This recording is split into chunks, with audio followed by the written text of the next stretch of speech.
오늘 아침 신문 보겠습니다. 도널드 트럼프 미국 대통령과 김정은 북한 국무위원장의 2차 핵 담판 장소인 베트남 하노이 메트로폴 호텔은 베트남의 근현대사를 온몸으로 겪은 탓에 호텔 곳곳에 비밀 공간이 숨겨져 있다고 합니다. 중앙일보입니다.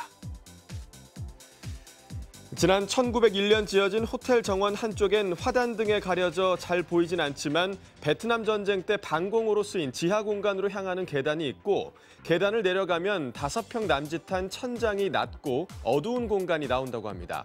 방공호 입구엔 베트남어로 대노, 기억하라, 코안융, 용서하라, 마이마이, 영원하라라는 글귀가 적혀 있다는데요.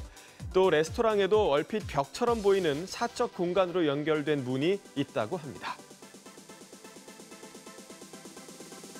동아일보는 김정은 북한 국무위원장이 하노이에 입성한 첫날 밤 김도현 주 베트남 대사가 김 위원장이 묵는 호텔을 방문한 것으로 알려졌다고 보도했습니다.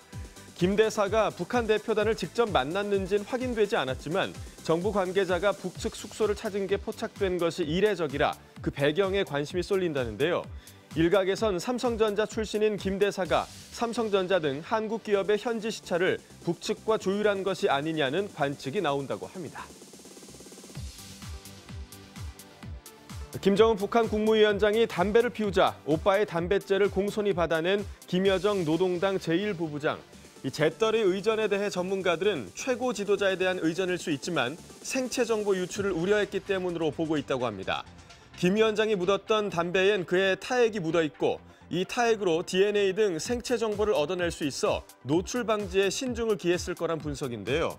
기본적으로 DNA가 확보되면 실제 나이와 생물학적 나이를 비교해 볼 수 있어서 당사자의 건강 상태를 어느 정도 가늠해 볼 수 있고 질병 위험도도 파악할 수 있다고 합니다.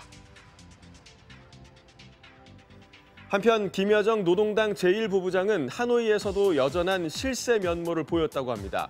두 정상의 친교 만찬장을 메트로폴 호텔로 최종 선정한 주역도 김 부부장인 것으로 알려졌다는데요. 북미 정상의 만남에 역사적 의미를 중시한 미국이 먼저 이 호텔을 제안했지만 북한 측이 이를 수락한 건 호텔을 답사한 김 부부장의 최종 재가가 떨어진 다음이었다고 합니다. 경향신문은 해방 이후 항일운동과 나라를 위해 목숨을 바친 호국 영령들을 기리기 위해 설치된 탑과 비석의 상당수가 비석 끝이 뾰족한 사각형 뿔 형태의 일본식 충원비를 본떠 만들었다고 보도했습니다. 신문에 따르면 국가보훈처가 지정한 광주와 전남 지역 국가수호 현충시설 127곳 가운데 39곳에서 일본식 충원비 형태의 탑이나 비석이 발견됐습니다. 심지어 항일운동을 기념하기 위해 세워진 기념탑도 일본식 비석을 닮았다고 신문은 지적했습니다. 서울 지역에서 통상적으로 적용돼 온 배달거리 1.5km당 대행료가 올해 4,000원대로 뛰었다고 합니다. 배달용 오토바이 보험료가 상대적으로 비싸기 때문이라는데 월 25만 원 정도인 오토바이를 렌트하면 책임보험료가 연 400만 원 수준이라고 합니다. 배달원의 피해 보상과 형사처분 면책이 가능한 종합보험은 800만 원이 넘는다는데요. 이 때문에 책임보험만 드는 자영업자가 많고 일부 식당은 배달료를 빼면 남는 게 없다며 음식값을 올렸다고 합니다. 지금까지 아침신문 살펴봤습니다.